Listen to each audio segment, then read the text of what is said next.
बिस्मिल्लाहिर्रहमानिर्रहीम। नाज़रीन, आपका दोस्त, आपका होस्ट ज़ाहिद ज़हूर प्रोग्राम आखिर कब तक के साथ हाज़िर है। आज हम जिस टॉपिक पर बात करेंगे वो है ख़वातीन की माशी और माशरती सूरत हाल और उनकी तरक्की, socio economic empowerment of women. ये देखने में आया है कि जो ख़वातीन माशी और माशरती तौर पर मजबूत नहीं होती, उनके साथ घरेलू तशद्दुद होता है और उस माशरे में ख़वातीन के साथ, बच्चियों के साथ बिलखुसूस अर्ली एज मैरिज, कम उम्र की शादी का आम रवाज पाया जाता है। तो इसको हमने आज देखना है कि हम ख़वातीन को किस तरह माशी तौर पर मुस्तहकम कर सकते हैं। इसके लिए हमारे साथ एक माहिर तजर्बाकार एक्सपर्ट जो हैं, लोअर दीर से उनका ताल्लुक़ है, एक अदारा चला रहे हैं डीवा ऑर्गेनाइजेशन, जनाब अमजद हुसैन साहब चीफ एग्जीक्यूटिव हैं डीवा ऑर्गेनाइजेशन के। तो हम उन्हें खुशामदीद कहते हैं। अस्सलाम वालेकुम जी अमजद साहब। वालेकुम सलाम। थैंक यू ज़हूर साहब, बहुत शुक्रिया आपने मौका दिया हमें बात करने का, और फिर एक ऐसे अहम टॉपिक पे जो कि हम सबका एजेंडा है, हम उस पर काफ़ी अरसे से काम कर रहे हैं। आपका भी काफ़ी एक्सपीरियंस है इस हवाले से। Thank you sir. एक अच्छा टॉपिक जिस पे बात करने के लिए आपने मौका दिया। थैंक यू, मेहरबानी नाथ। अमजद साहब का काफ़ी एक्सपीरियंस है ख़वातीन के माशी मुस्तहकम करने में और ख़वातीन के राइट्स पे काम करने में, तो हम इनसे सीखेंगे, आज समझेंगे और इनकी मालूमात से फ़ायदा लेंगे कि किस तरह ये है। तो अमजद साहब, हमें आप सबसे पहले बताएं कि आपके ख्याल में ख़वातीन का माशी तौर पर कमज़ोर होना इनके हकूक़ के हसूल में रुकावट है? सर, सवाल आपका बड़ा रिलेवेंट है। देख, इकनॉमिक, अगर हम एम्पावरमेंट की बात करें या पावर की बात करें, तो अगर हम इसको जेनेरिकली भी देखें, विदाउट इससे पहले अगर हम इसको देखें, तो अगर हम दुनिया में देखें तो वही उन मुल्कों की लीडरशिप चलती है, उनकी आवाज़ चलती है जिसके पास पावर है, जिसके पास फाइनेंशियल रिसोर्सेज है, जिसके पास फाइनेंशियल रिसोर्सेज का कंट्रोल है। तो अगर इसको ब्रेकअप कर ले, तो जहाँ तक पावर्स की बात है, अब इसमें हम इकोनॉमिक एक टर्म को लेते हैं कि अगर हम इकोनॉमिक जो एक कंट्रोल है या जो फाइनेंशियल कंट्रोल है, वो भी एक पावर है। और जिस तरह बाकी चीज़ों में, तो आई थिंक ये विदाउट इकोनॉमिक एम्पावरमेंट ये काफ़ी हद तक बाकी भी वजूहात है, लेकिन इकोनॉमिक एम्पावरमेंट ये जो पावर है, मेरे हिसाब से ये काफ़ी कंट्रीब्यूट करता है वुमेन राइट्स के हवाले से। इस तरह आपने बात की कि क्या ये एक रुकावट है, तो मेरे हिसाब से बिल्कुल ये एक बहुत बड़ी रुकावट है। लेकिन अगर आप भी काफ़ी अर्से से काम कर रहे हैं, अगर इसको भी हम देखें, मैं लोअर दीर से मेरा ताल्लुक है और यहाँ पे issues I think as compared to बाकी वुमेन राइट्स के हवाले से काफ़ी ज़्यादा है। तो ये है कि इसमें देख, अगर कहीं पे लेकिन वो सिंबॉलिकली कहीं, अगर हम इसको ओवरकम करने के लिए भी आते हैं, तो वहाँ पे फिर फाइनेंशियल कंट्रोल नहीं है। अगर इवन मैं अपने इलाके की बात करूँ, यहाँ पे इवन गवर्नमेंट जॉब्स में ऐसी ख़वातीन है जिसकी सैलरीज ATM उसके हस्बैंड के पास होता है। तो बड़ा रिलेवेंट सवाल है। अगर जब तक हम एम्पावरमेंट की, जब तक फाइनेंशियल कंट्रोल्स एक्सेस हम नहीं देते एक औरत को, नहीं देते, ख़वातीन के हाथ में नहीं होगा। अगर एक्सेस नहीं देते फाइनेंशियल रिसोर्स को, फिर कंट्रोल नहीं देते, तो मेरे हिसाब से ये जाहिर बात है वहाँ पे फिर डिसीजन मेकिंग और जो बहुत सारी चीज़ें इनके साथ जुड़ी है, तो वो जाहिर बात है वो मैटर करेंगी। तो सवाल है कि जो आपका क्वेश्चंस हैं कि क्या इकोनॉमिक एम्पावरमेंट जो है, क्या वो वुमेन राइट्स, मेरे हिसाब से एक बहुत बड़ा कंट्रीब्यूशन जो है वो इकोनॉमिक एम्पावरमेंट का होगा। लेकिन इकोनॉमिक एम्पावरमेंट की वजह से ये वाकई एक बहुत इशू है राइट्स, वुमेन राइट्स के हवाले से। और ये बाकी अगर इसको हम ओवरकम करेंगे, फिर इसके अगर बाकी चीज़ों पे बात करेंगे, तो आई थिंक ये मजीद उससे भी क्लियर हो जाएगा। कोशिश करेंगे आगे इस डिस्कशन में इसको क्लियर करें और प्रैक्टिकल एग्जाम्पल के साथ उसको हम क्लियर करें। ठीक, कुछ हमें आप अपने सिनेरियो में बताएंगे और पाकिस्तान लेवल पे ख़वातीन की माशी तौर पे कमजोर होने की मेन रीजन क्या है? मतलब उसको आप इस सिनेरियो में देखेंगे कि पाकिस्तान लेवल पे, दूसरा लोअर दीर जो है KPK के कॉन्टेक्स्ट में, कि क्या वजह है और हमें इसको किस तरह बेहतर किया जा सके, किस तरह हम ट्राई करें, गवर्नमेंट करे, हम करें कि मुस्तहकम हो उनकी ये माशी सूरत हाल। सर, ये क्वेश्चन काफ़ी कम्प्लेक्स है इस इकोनॉमिक एम्पावरमेंट के हवाले से। उसके कुछ एक डायमेंशन है, मल्टीपल डायमेंशन है इस चीज़ के। तो इसमें अगर हम रीजंस की बात करें ना, कुछ हर रीजन की बिहाइंड फिर सब सब रीजंस हैं। जी जी और उसमें कुछ उसको में दोनों एस्पेक्ट से हम बात करेंगे, गवर्नमेंट लेवल से भी करेंगे, हम सिविल सोसाइटी की तौर से भी करेंगे, जो जो हमारी सोसाइटी है। सर सबसे बड़ी बात यह है कि अगर हम एक तो अगर हम वुमेन एम्पावर इकोनॉमिक एम्पावरमेंट की, एक तो एजुकेशन, तो एक डेफिनेटली मैं अपनी डिस्ट्रिक्ट की बात करूँगा, एक एजुकेशन का एक बहुत बड़ा इशू है स्पेशली खवातीन में। जाहिर बात है एक ऐसा एजुकेशन एक ऐसा टूल है जो कि जनरेशन को चेंज करती है। और फिर इस तरह आपने स्टार्ट में कहा, फिर जो इश्यूज इससे फिर क्रिएट होते हैं, बाकी अगर वो कम वायलेंस है, कम उम्र की शादी है, तो उस सबसे एक तो अगर मैं अवेयरनेस की बात करूं, अब इसमें अवेयरनेस भी है, देख गुर्बत भी उसमें, पॉवर्टी भी एक उसमें कंट्रीब्यूट करती है वजूहात के अंदर। उसके अलावा फिर मेल डोमिनेंट सोसाइटी रोल भी हम वो उनको नहीं देते हैं। इसके अलावा एक्सेस टू इंफॉर्मेशन है। अब करंटली सर अगर आप देखें ना, आपने आपने करंटली देख कई कई साइड से इशू है। अगर हम अपॉर्चुनिटीज की बात करें, अगर हम अपॉर्चुनिटीज की बात करें करंटली, तो एक तो अपॉर्चुनिटीज का एक्सेस उनको, अगर हम रिसेंटली इवन अगर आपके पास एग्जांपल बहुत सारे समेडा के एग्जांपल, इवन गवर्नमेंट की काफी सारी चीजें आती हैं, लेकिन अभी प्रैक्टिकली मैं आपको सर 2-3 चीजों का मैं प्रैक्टिकल आपको एग्जांपल दूं। अभी करंटली समेडा की तरफ से ग्रांट्स आई हुई है, गवर्नमेंट पाकिस्तान, जो गवर्नमेंट के पाकिस्तान जवान प्रोग्राम है, लेकिन अब मेरे पास अभी मैं आपको भेज भी दूंगा वो, अभी उसमें अगर आप उसकी एलिजिबिलिटी क्राइटेरिया को देखें, तो एलिजिबिलिटी क्राइटेरिया पे जब हम आते हैं तो हमारी 90 to 95% जो वुमेन है वो उससे आउट हो जाती है, वो उससे आउट हो जाती है। अब रिसेंटली मीट ही नहीं कर पाते ना, अब उस पे कोई काम उस पे कोई काम भी नहीं कर रहा।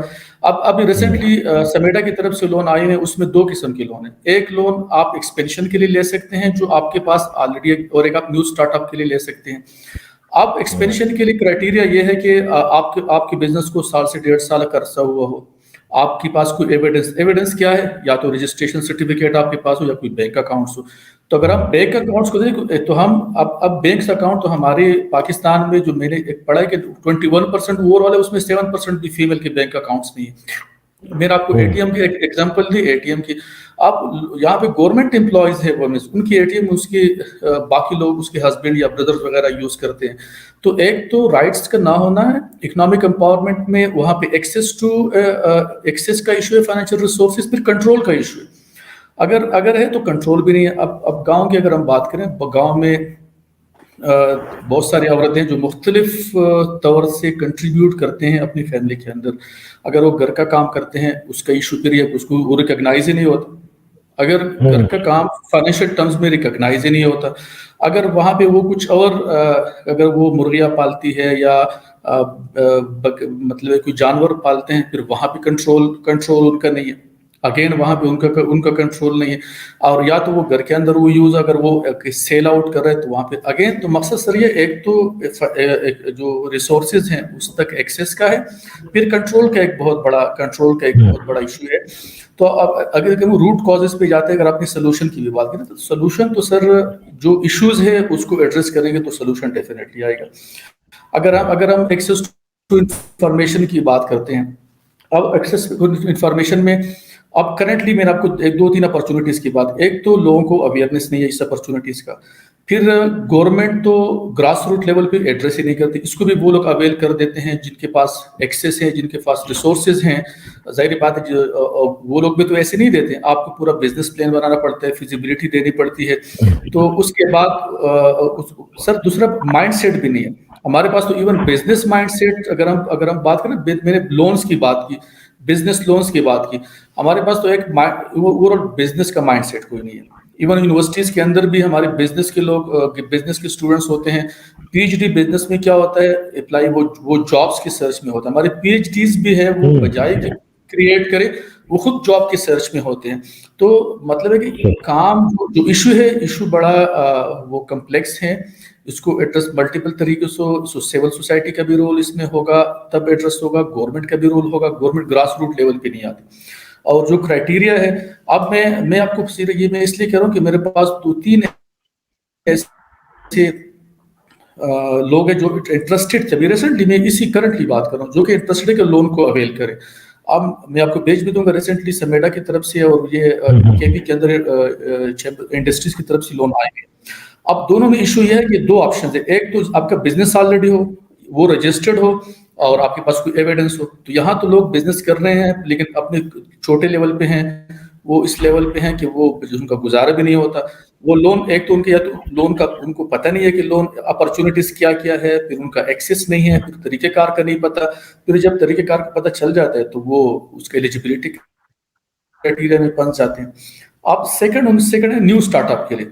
अब न्यू स्टार्टअप उन्होंने स्किल्ड वर्कर के लिए किया हुआ है, जो आपके पास स्किल्ड वर्कर के पास कोई सर्टिफिकेट भी होना चाहिए, सर्टिफिकेट होगा तो वो अप्लाई कर सकेगा। सेकंड ये है कि उनके पास कोई एक्सपीरियंस भी होना चाहिए। अब आपसे स्किल्ड, अगर हम एग्जांपल दें, जितने भी टेक्निकल ट्रेड्स हमारे हैं, मैं नाम नहीं लेता किसी ट्रेड का, लेकिन क्या हमारे 6 मंथ्स की और 1 साल की जो टेक्निकल ट्रेड, अनफॉर्चुनेटली मैं खुद इस सेक्टर्स में काफी देखा हुआ, लोग जस्ट फॉर सर्टिफिकेट आते हैं, वो टेक्निकल ट्रेनिंग्स में आते हैं लेकिन वो उनका माइंड उनका बना नहीं होता कि वो अगर वो एक इलेक्ट्रीशियन का कोर्स कर रहा है, वो शायद भी स्टिपेंड के लिए वो इंटरेस्टेड है कि वो मंथली स्टिपेंड अवेल करें, लेकिन उसका माइंड एज इलेक्ट्रीशियन का नहीं है, ना उसका माइंड एज इलेक्ट्रीशियन का बनता है। अब अगर मैं इसको लिंक करूं करंट अपॉर्चुनिटी के साथ ना सर, अब अगर लाखों लोग ग्रेजुएट्स जिनके पास टेक्निकल स्किल्स हैं, लेकिन क्या वो लाखों लोगों का माइंडसेट बिजनेस का है ताकि वो बिजनेस को अप्लाई कर सके। तो सर इस तरह की ओवरऑल मैं अगर कंक्लूड करूं तो इशू ये है कि एक तो हमें बिजनेस माइंडसेट को प्रमोट करना होगा, फिर हमें एज ए सीएसओ इदारों को, फिर गवर्नमेंट के साथ इस पे एडवोकेसी हमें भी करनी पड़ेगी कि ग्रास रूट लेवल पे क्या क्या इश्यूज हैं और उसको किस तरीके से कम किया जा सकता है। अगर हम राइट्स की बात करें तो गवर्नमेंट साइड से इश्यूज आते हैं, अगर हमें करंटली वायलेशन जो ज़ैनब एक्ट को देखे, बाकी एक्ट को देखे, लेकिन एक्ट बनते हैं पास्ट, अभी सिविल सोसाइटी का तो रोल उस इशू को उठाना, उसको कंसर्न इदारे के पास लेके जाना, उस पर पॉलिसी इम्प्लीमेंट, किसी एक्ट का, किसी कानून का बनना, लॉ का बनना। अब लॉ बनने के बाद फाइल में रह जाते हैं, उस पर फिर कम्युनिटी को उस पर अवेयरनेस नहीं होती, गवर्नमेंट का इंटरेस्ट उसके ऊपर नहीं होता। तो सर बहुत सारे इश्यूज हैं, लेकिन इसका सलूशन जो सिंपल हर कोई अपने तौर पे उसको लेके उसको कर सकता है। हमें अवेयरनेस को इंक्रीज करना होगा, और जिस तरीके से अगर हम इकोनॉमिक एम्पावरमेंट की बात करें तो वमेन इकोनॉमिक एम्पावरमेंट के लिए जो मुख्तलिफ, मैं अपने इलाके की एग्जांपल दूंगा, जो कि हमारे पास बिजनेस आइडियाज़ हैं। और फॉर एग्जाम्पल एक बंदे के पास, एक औरत के पास टेलरिंग का सर्टिफिकेट है, अब उनके पास अच्छा बिजनेस अपॉर्चुनिटी है कि वो साथ कपड़ों का भी कर सकती है, तो अपने घर के साथ वो कपड़ों का बिजनेस भी कर सके। अब अगर उनके पास छोटे लेवल पे है, फिर उसका माइंड सेट अगर हम इंडिविजुअल से बड़े लेवल पे लेके चलें तो फिर अपॉर्चुनिटीज का भी पता। तो सर अपॉर्चुनिटीज भी बहुत सारी अपॉर्चुनिटीज हैं। इशू ये है कि उस अपॉर्चुनिटी को राइट पर्सन को उनका एक्सेस नहीं होता, जो डायरेक्ट, बिल्कुल। हाँ, फिर सेकंड ये कि उनका इंफॉर्मेशन के बाद उनको फैसिलिटेशन भी वो नहीं मिलती, ताकि किस तरीके से वो अप्लाई करें, किस तरह। सर हम इसके बाद लोन की बात करते हैं, मैं तो लोन की ग्रांट्स की बात कर रहा हूँ कि लोगों को ग्रांट्स का नहीं पता। ग्रांट्स अपॉर्चुनिटीज भी है, लेकिन ग्रांट्स को उसकी अवेयरनेस, उसको लेने का तरीकाकार, फिर उसको इम्प्लीमेंट करने का तरीकाकार। अगर आपको ग्रांट्स मिलता है किसी बिजनेस के लिए, तो आप किस तरीके से बिजनेस को जो रन करने के लिए जो स्किल रिक्वायर्ड होता है, तो और इसकी बैक भी बहुत सारे, अगेन ये सारे इश्यूज इंटरलिंक है। हमने बात की थी, स्टार्ट की थी वुमेन इकोनॉमिक एम्पावरमेंट के हवाले से।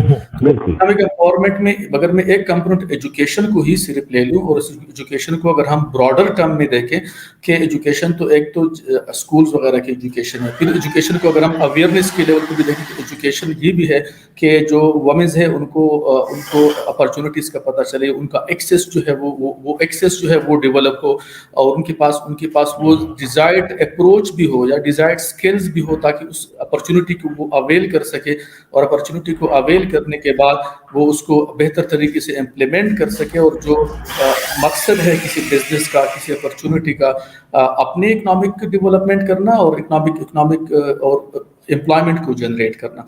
तो काफ़ी अपॉर्चुनिटीज़ अब भी है, लेकिन इशू ये है कि एक तो राइट पर एक तो एक्सेस नहीं है, और ये सारी चीज़ पर इंटरलिंक है। अगर हम पॉलिटिकल एम्पावरमेंट की बात करें तो जाहिर बात है इकोनॉमिक एम्पावरमेंट के साथ फिर बहुत सारी बाकी चीज़ें भी एसोसिएटेड है।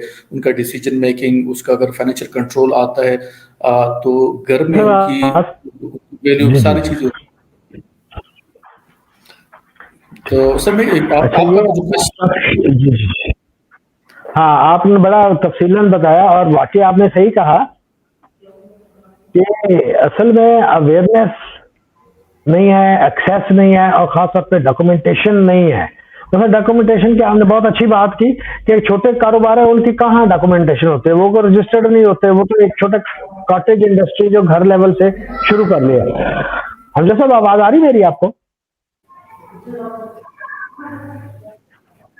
हमजा साहब, आपको मेरी आवाज आ रही? आपकी आवाज आ रही है सर।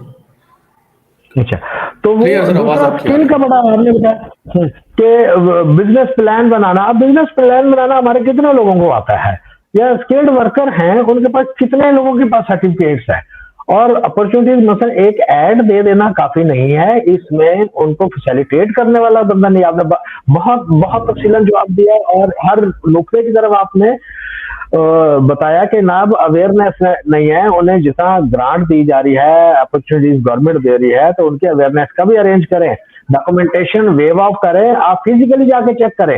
ये बहुत बहुत ही मुझे बड़ा अच्छा लगा कि आपने पूरी कंप्रिहेंसिवली इसको डिटेल कर दिया।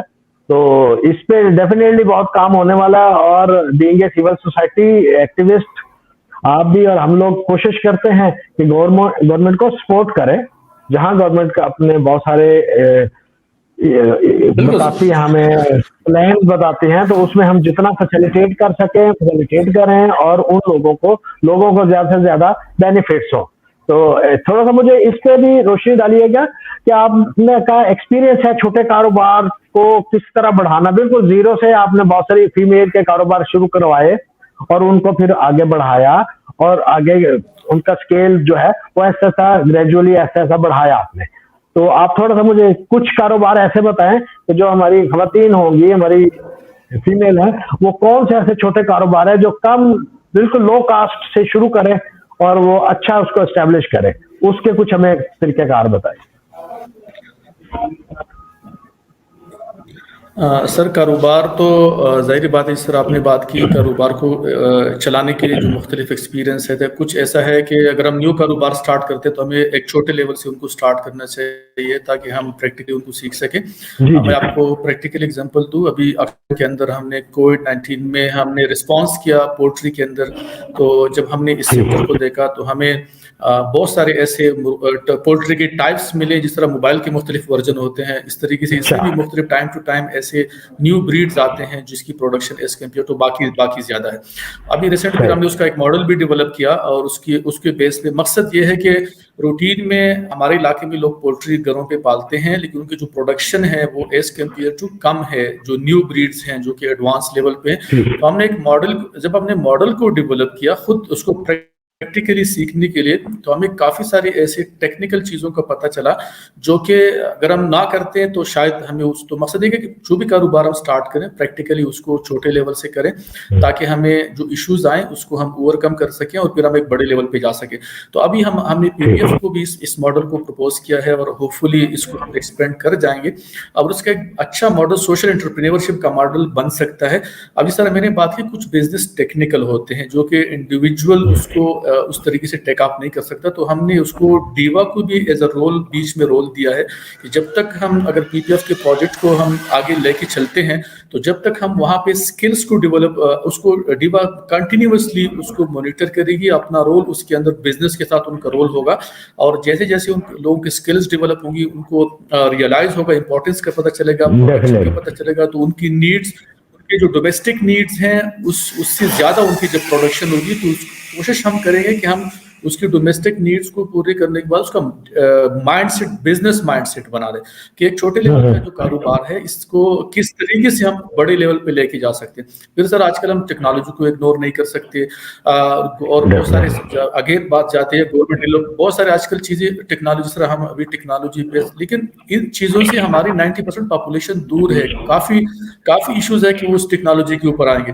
तो हमें सिविल सोसाइटी को इदारों के बीच में रोल अदा करना पड़ेगा कि जब तक ये ट्रेंड इंडिविजुअल लेवल पे, ग्रास रूट लेवल पे नहीं जाता, उस वक्त तक ये जो टेक्निकल रोल है, हाउ ई कॉमर्स का रोल है, हाउ बिजनेस एक्सपेंशन के लिए न्यू टेक्नोलॉजी, सोशल मीडिया का इस्तेमाल है, तो ये रोल काफी हद किसी बहुत एक लंबे अरसे तक सिविल सोसाइटी और इदारों को अदा करना पड़ेगा और अपने साथ लोगों को अटैच करना पड़ेगा। तो मेरे हिसाब से अगर हम न्यू टेक्नोलॉजी को टारगेट करें, इदारे इसमें अपने रोल को ले आएं, सोशल एंटरप्राइज आइडियाज डेवलप करें। बहुत सारे आइडियाज है जो सोशल एंटरप्राइज के तौर पर डेवलप हो सकते हैं। हमने उसको प्रैक्टिकली स्टार्ट किया और होपफुली 5-6 महीने के अंदर हमारे पास के प्रैक्टिकल एग्जाम्पल्स के तौर पर उसको हम लेके एक्सपेरिमेंट बाकी लोगों से भी शेयर करेंगे।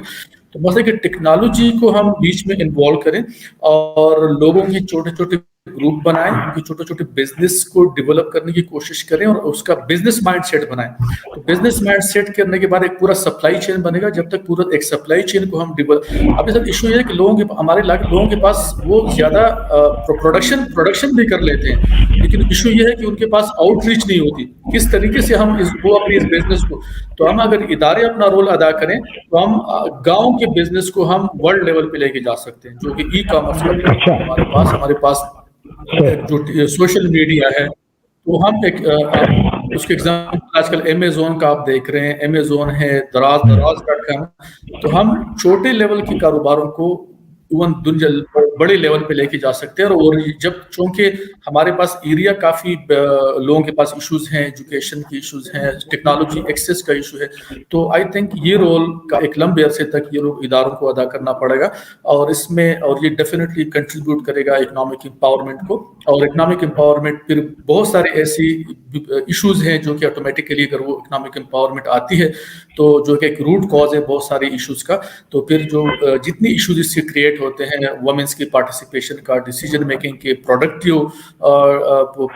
प्रोडक्टिविटी के और कम्युनिटी में कंट्रीब्यूशन के, जो कम्युनिटी जो सोशल इकोनॉमिक एम्पावरमेंट की हम बात करते हैं, तो आई थिंक काफी हद तक उनको ओवरकम करने में, उनको रिड्यूस करने में काफी मदद मिलेगी उस हवाले से। बहुत बहुत शुक्रिया। अच्छा, ये बड़ा अच्छा आपने बताया कि हम अगर सोशल मीडिया, टेक्नोलॉजी और अवेयरनेस, गवर्नमेंट, सिविल सोसाइटी मिलकर हम करें तो हम एक गांव की खातून को आप इंटरनेशनल लेवल पे जो फोरम है उनसे भी इंटरकनेक्ट कर सकते हैं, वहां तक उनकी एक्सेस इजी है और हो सकती है। बहुत बहुत अच्छी बात है ये कि अगर खातून गांव की जीरो से कारोबार शुरू करती है और आप लोगों की सपोर्ट से, आप लोगों की गाइडेंस से वो पाकिस्तान लेवल और फिर इंटरनेशनल लेवल पे बिजनेस करते हैं, तो डेफिनेटली उसकी माशी तौर पे तो बहुत मुस्तकम होगी और उसका माशरती उसका स्टेटस जो है वो भी अपग्रेड होगा और अपडेट होगा डेफिनेट। क्योंकि जो देखने में आया कि जो हमारे सोशो इकोनॉमिक एम्पावरमेंट है, खवातीन जो मुस्तकम है माशी तौर पे, माशरती तौर पे, वो फैसला साजी में भी उनको एक्सेस दी जाती है, उनसे मशवरा किया भी जाता है, मशवरा लिया भी जाता है, तशद्दुद भी कम है और उस क्लास में अर्ली एज मैरिज जो है उसके भी इश्यूज बहुत कम है। तो जितने स्टेक होल्डर है सबको उसमें अपना काम जो है वो अदा करना पड़ेगा, अपना रोल जो है वो प्ले करना पड़ेगा। देन हम कह सकें हम किसी हद तक उस पे कामयाब, किसी हद तक कम करने में हम शायद मददगार साबित हो सके।